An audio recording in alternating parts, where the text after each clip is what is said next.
Lesson 28. Lesson 28. 5 pounds too dear. 5 pounds too dear. Listen to the tape. Listen to that. Then answer the question below. Question below. Why was even 5 pounds too dear? Too dear. Small boats, Small boats loaded with wares, loaded with wares, sped to the great liner as she was entering the harbor. Before she had anchored, the men from the boats had climbed on board, and the decks were soon covered with colorful rugs from Persia, silks from India, copper coffee pots, and beautiful handmade silverware.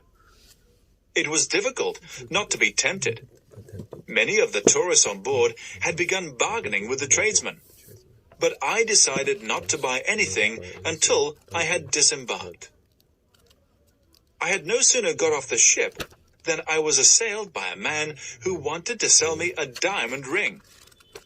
I had no intention of buying one, but I could not conceal the fact that I was impressed by the size of the diamonds. Some of them were as big as marbles. The man went to great lengths to prove that the diamonds were real.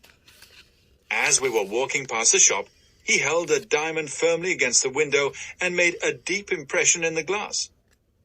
It took me over half an hour to get rid of him.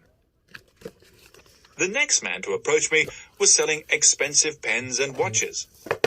I examined one of the pens closely. It certainly looked genuine.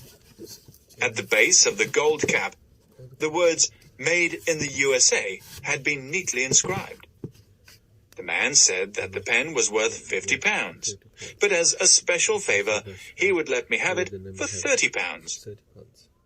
I shook my head and held up 5 fingers, indicating that I was willing to pay 5 pounds. 5 pounds. Gesticulating wildly, the man acted as if he found my offer outrageous, but he eventually reduced the price to 10 pounds.